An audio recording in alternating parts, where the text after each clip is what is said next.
The St. Johnsbury Science Museum marks a milestone this coming weekend. They're opening their first addition to the building in more than 100 years, and Kat Villianzoni got an exclusive first look inside to see what it'll add for visitors.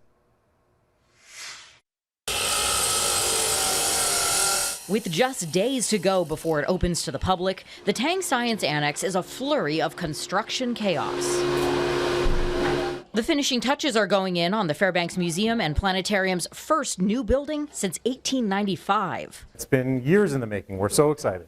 Executive Director Adam Kane says the $7 million project will give the museum a new look and feel. It's hands-on science exhibits, so we're providing a space for kids that's really engaging and dynamic that they can really get into. And that's to complement the existing historic museum, which was designed as a look but don't touch museum. That's just the way it always has been. The Fred Mold Hall of Science is the best example of that.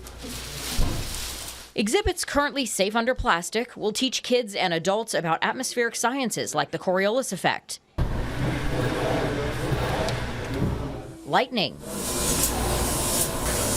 and even earthquakes. I already know that my building is not going to stand the test of an earthquake. Using blocks, the goal is to create a structure that won't topple in tremors.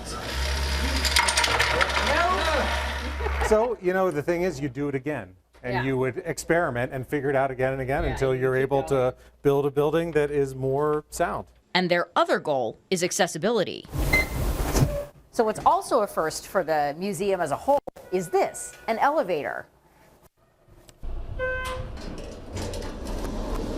And what it does is it opens up this second floor, which someone in a wheelchair would never have been able to use before, and allows them to explore it. Kane says while it took years for them to get there, opening up the upper museum to people with mobility challenges was a priority. Well, I think it allows us to lead and say that accessibility for everyone to as much of the museum as we can be is important. And on the second floor, the new Stockman Gallery will feature hands-on engineering exhibits and their long-running flower table for warmer months.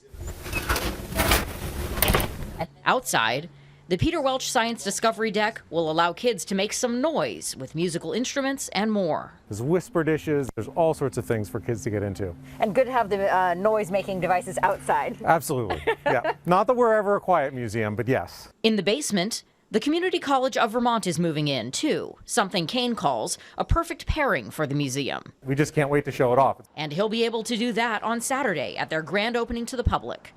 In St. Johnsbury, Kat Villianzoni, Channel 3 News.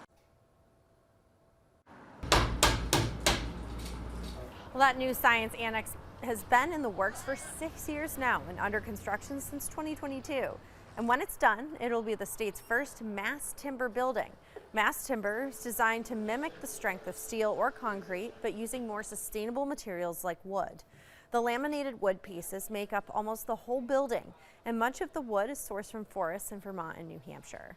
The museum's executive director tells us it showcases the local forest economy and sequesters carbon inside the building for decades. We wanted to make sure that as we built this building, we embedded the Fairbanks Museum's mission of environmental stewardship into it. He also tells us the ceilings are made of eastern hemlock cross-laminated timbers. He says that's not just a first for Vermont, it's a first for the world. Again, the new Science Annex opens to the public on Saturday for you to see them for yourself.